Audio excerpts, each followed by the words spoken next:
welcome into another edition of Before the Sandstorm. I'm your host, Kendall Smith, alongside of Wes Mitchell, back here to preview South Carolina's Week 8 matchup against the Texas A&M Aggies. And Wes, game is on the road this weekend in College Station, and the Aggies, they have been on fire recently, taking down the former number one team in the nation, the Alabama Crimson Tide, a couple of weeks ago, taking down Missouri last week.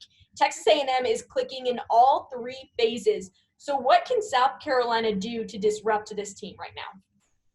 Yeah, how long do we have? I think, this is – when I look at this game, I just keep thinking, man, this is a tall task for South Carolina, a tough task for South Carolina. I look back at the last couple of games that they've played against A&M, and they've kind of followed a similar script. A&M has won the last two very just handily. If you go back the 4 years prior to that, you had some kind of close football games between these two teams. Last couple of years, South Carolina has not been able to run the football. They've not been able to move the football on offense. Last year, they had 9 total first downs in the game and just 1 on the ground. So they've not been able to really stay on the field, and their defense, in turn, has just gotten worn down in these games. I think the defense the last couple of years has played okay against A&M, but when you're on the field for a majority of those 60 minutes, you're going to get worn down by the third and fourth quarter. So, I think it's a long list of things that has to happen. I start with the running game, though. If you're going to have any chance, you're going to have to at some point start to have some success on the ground. Now, that sounds like probably something we've talked about every game for South Carolina, just because you look at the big picture, they have not been able to run the football well enough either. But just when I look at this matchup and how it's gone the last couple of years, that big red flag is like right there again, that they haven't been able to run the football, and they're going to have to do it. Even if it's just a little bit, like a little bit of success on the ground could go a long way. Well, as they say, Wes, everything is bigger in Texas. And although South Carolina has played at Georgia this year in a very hostile environment at Sanford Stadium, going to a place like College Station where the fans are rabid, it's crazy, it's a night game, it's definitely going to be a very tough test for the Gamecocks. So heading in to tonight's game, what do you think the biggest challenge is for South Carolina? Yeah, I think first of all, just kind of not letting the moment too big is, be too big for them, I should say, as part of that. I'm sure this crowd will be rowdy. They're going to be into it. I'll go to the other side of the ball. I think the first thing that comes to my mind for that question is to go back to that rushing attack for South Carolina. But let's go to the other side. And this Texas A&M rushing attack has been really, really good. They're led by Isaiah Spiller, who, for my money is one of the best backs in the SEC, maybe one of the best in the country. But it hasn't just been him. They've got a little duo going there. And, when I look at South Carolina's defense, I think they've been solid this year, but have given up some plays in the running game as well. So, I think if you look at A&M, the last couple of weeks have sort of taken a little bit different approach. They've said, look, we're going to slow it down a little bit. We're going to run the football. They had a quarterback injury at the beginning of the year, so they've sort of I would say, adjusted their approach a little bit. So I imagine they're going to try to run the football in South Carolina. They're going to try to establish the run, maybe run it more than they throw it. And Carolina's going to have to sort of put them in a situation to where they feel like they have to throw the football. Well, even if the fan base is going absolutely crazy tonight, hopefully they don't throw any mustard bottles or water bottles onto the field as we saw last week in that Ole Miss-Tennessee game. But you mentioned the run game there a lot, Wes. But obviously Zeb Nolan starting at quarterback for the Gamecocks this weekend, taking over for Luke Doty, who is now out for the season due to a foot injury he just had surgery on this past week. So do you think we'll see the offense rely a little bit more on the pass game? Zeb has a really strong arm. Do you think we'll see him rely more on the run game against this Texas A&M defense? I wouldn't be surprised to see them say, look, we're going to have to throw the ball in order to open up the running game. I think there's one thing you can say about Zeb. He's gonna let it fly, like he's going to turn it loose. I think you have to stretch the field. We saw, go back to the Georgia game early on, some deep throws to Josh Vann. ECU, I feel like there were some deep throws then as well. I'm trying to go back in my head to the games that Zeb had played in earlier this year. Pretty strong arm, throws a nice deep ball. I think you sort of got to let her rip on some of those and just see what happens. I'll even go back to last year. South Carolina tried to stretch the field against A&M. Colin Hill had a perfectly thrown ball to start the game that would have been probably at the very least a 40, 50-yard game, might have gone for a touchdown, would have been a very different feel to that game if he hits it. So I do think A&M can be susceptible to some of those plays if South Carolina can hit them. So I think you have to take some chances, take those shots downfield. Maybe if you can hit 2 or 3 of them, it forces their defenders to back off just a little bit, be a little bit more concerned about the deep ball from that point forward, and then you come back to the running game because their defensive front every single year is really, really good. No different this year. If you're going to run you're not going to just line up and run the football against them and have success, in my opinion. So you have to do some different things to sort of get them on their heels a little bit and then maybe try to establish the run. You mentioned Colin Hill there, and that literally just brought me back. I feel like that was 10 years ago, maybe because it was during 2020, maybe because it was during the Will Muschamp era, but you said that name and I was like, Colin Hill, I know that name somehow, and I feel like I haven't heard it in so long. But it's like a blip in everybody's like back of their memory, but not even like up here in the front of your memory, I feel like.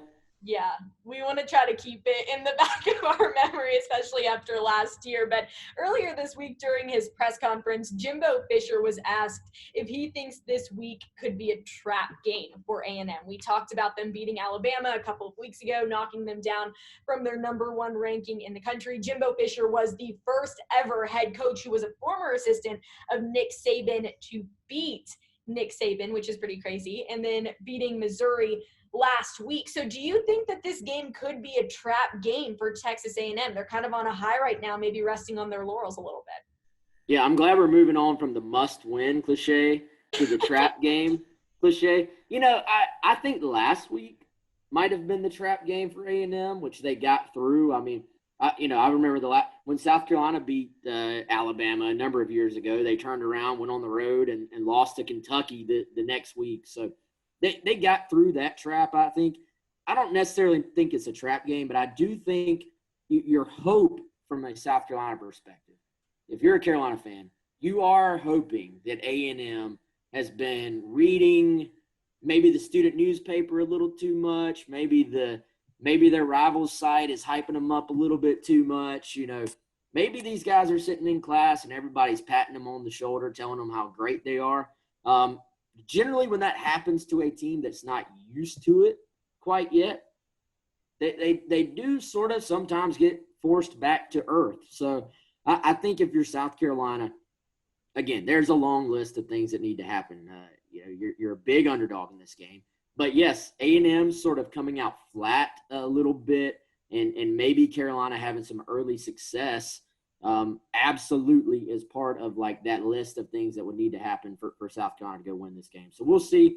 I'm sure Jimbo's doing everything in his power to keep that from happening. But sometimes it's out of the coach's hands. If the guys are just loving themselves a little too much this week, maybe that does play into Carolina's favor. You mentioned playing flat there. Before that Alabama game for Texas A&M, their offense was a little bit flat. Zach Calzada, their quarterback, only throwing for 2 touchdowns. He threw 3 interceptions. In Texas A&M, just averaging 14 points per game before facing Alabama. What can South Carolina's defense do to get Texas A&M's offense back down to that level? I think, you mentioned Calzada. To me, he is the key for them. In both directions. Like when he struggles, they're probably going to struggle offensively. And I think Jimbo Fisher, we had Mark Passwaters who runs the Rivals Texas A&M site on our show earlier this week. And I listen to those guys because they see the team week in, week out. And, he sort of talked about how Calzada is one of these kids. He can make every throw, but he's a young guy. He's still kind of inexperienced. He kind of gets in this situation where sometimes make the difficult throw, but he'll miss some of the underneath stuff. And he needs to sort of take a little bit off. And that 5-yard throw, you don't have to throw it as hard as you do that 30-yard throw. So he's been a guy who's been susceptible to some inaccurate throws. I think if you're Carolina, this defensive line that has been, I think, really pretty good for Carolina throughout the year. You know, J.J. Enagbare, Jordan Birch, Zach Pickens had a great game against Vanderbilt. Those guys need to have another really good day. Get him a little bit rattled. We've seen, again, we talked about it earlier, Jimbo has kind of taken a little bit off of his quarterback and put it on those running backs. So if you're Carolina, you need to force Calzada to be the guy to have to go beat you. And then, you know, hope you can turn him over a couple of times. We have seen this Carolina defense create some big plays, be it fumbles or interceptions.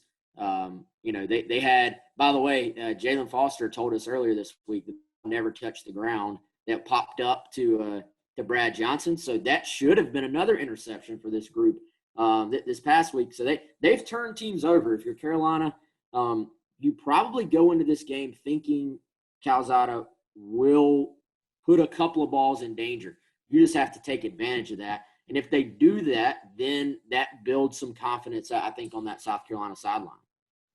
Well, Wes, it's time for your favorite part of Before the Sandstorm, the score prediction. So tell me, what is your prediction for this South Carolina-Texas A&M matchup tonight? Well, I'm actually really more curious to know what your prediction would be. But, yeah, I cannot predict South Carolina to win this game. I think the list of things that need to happen. Are you going to play the little boo things when I do this? Yes. Okay. I'm going to say I've gone back and forth. I've got A&M scoring about – I've gone back and forth between like a 28 and a 34 for them. I've gone back and forth on the South Carolina end between 20 and 13 or so. I don't know, y'all. Let's say 31-14 Texas A&M. So I cannot predict the W for the Gamecocks, and I don't think anybody can blame me for that until we see it. This is a pretty good A&M team. Until we see it, I can't predict it. I'm not saying South Carolina is going to win, but I will say South Carolina is always good for one upset, knock on wood, every single year since I've been here. So I'm just waiting for that upset. I don't know if this is the week for that, considering South Carolina is on the road. But in a couple weeks playing Florida, and then you've got Auburn at home, Clemson at home, I'm hoping that there might be an upset in one of those games. But I will have my score prediction out on the Game Day Guide, Wes, which will be coming out. It sounds kind of like you're just kind of going to ride the fence on this one, Kendall, as far as I can't which way you're going. You know what? My heart wants me to say pick South Carolina for a miracle. In my mind is like, you know better than that. So I'll have my final score prediction out on the Game Day Guide, which will be on GamecockCentral.com. If you're not subscribed, be sure to subscribe. We have so much awesome content coming out. If you didn't already see it, I had the opportunity to interview Brayden Davis. He is a class of 2022 quarterback commit for the University of South Carolina on a brand new segment called Give Me 5. We actually talked for 10 minutes, Wes, so I guess it's more of like a double high five, a give me 10 moment there for me and Brayden. But he talked about everything from weird food combinations that he likes to music that he listens to people on South Carolina's team that he's already become friends with before even being in Columbia. So it was a great interview. So be sure to check that out. You can also stay updated on GamecockCentral.com with Colin Taylor throughout the weekend as he will be in College Station, Texas. Follow us on all the social media platforms, Facebook, Instagram, TikTok, Twitter, YouTube, everything, you know it, at Gamecock Central. But Wes, another edition of Before the Sandstorm. I can't believe we're already, 7 weeks into Before the Sandstorm? This is week 8, but we started, I think, on week 2 against ECU. So yeah, and you know what? None of these are ever just 5 minutes either. So no. I think originally it was like, yeah, it's going to be like a little 5-minute quick hitter type thing. It's never once been just 5 minutes. By the way, do you have a weird food combination that you want to tell the world about? Oh, man. I was thinking about this earlier because I knew that somebody was going to ask me this question. You have to ask at this point. So I like mayonnaise with everything. And you know spicy mayo that they give you at sushi restaurants? Oh yeah, I'm all in on that I stuff. have a major craving for spicy mayo like all the time. So I will get it and I will dip tortilla chips in it. I will dip steak in spicy mayo. I will dip literally anything in spicy mayo. It doesn't matter what it is.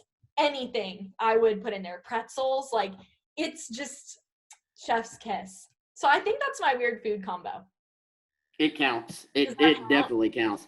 By the way, I'm not going to give away, and if they're following us on Twitter, they already know it. But I'm not going to give away Brayden's because I want y'all to go Mhm. watch it. But watch Kendall's reaction when Brayden tells what his weird food is. Which, by the way, it is a weird food. It's not. It's The not more I coffee think and about it, mayo. It's not it is Will's. not coffee and mayo. Like Yeah. it is. Like I feel like it's the type thing that people would be like, "Ew, that's gross." But then if they tried it, it probably is kind of just like, well, this tastes about like what I thought it would. It's not disgusting. It's not No. great. It's just it kind of Have is to what it try is. it. We have to try it. And we've never tried the Yuva either, which I think I've already Don't tell Mike that. I think I've already said that on camera before. I don't know. Sorry, Mike Yuva. We haven't tried the Mikey, Yuva. we're sorry. Yeah, he's gonna be mad. But yeah, we need to try the Yuva. We need to try the quesadilla and ketchup. We need to figure out all these weird food combinations. Shout out to Alyssa Lang for starting this trend, by the way, a former Gamecock Central intern and employee herself. And then when we find out everybody's weird food combos, we can do like a mukbang show where we just eat it. And I would love to see Chris and Colin eating the food, especially Colin, because he always posts about his food when he goes on His trips. awful food takes. Which, by Oh. the way, yeah, no, he already knows. He already knows. He has awful food takes. I'm sure he's gonna have some barbecue. I would hope this weekend in Texas. By the way, you gave away Braden's. We were gonna make him go watch the video. Well, We just there's still so much more that you would not know about Brayden. We talked about prom music. We talked about literally everything. So get to know him more off of the field. He's more than just a quarterback. He talks about that. He's a secret talent, kind of like Colton Gauthier, so we won't give that away either. But go check it out now on GamecockCentral.com. But that's going to do it for this week's edition of Before the Sandstorm. Thank you, everybody, for tuning in. Enjoy your game day. Be sure to subscribe to GamecockCentral.com, and we will see you back here on Sunday for another edition of the Rundown, a little post-game analysis. So we'll see you then and have a great day.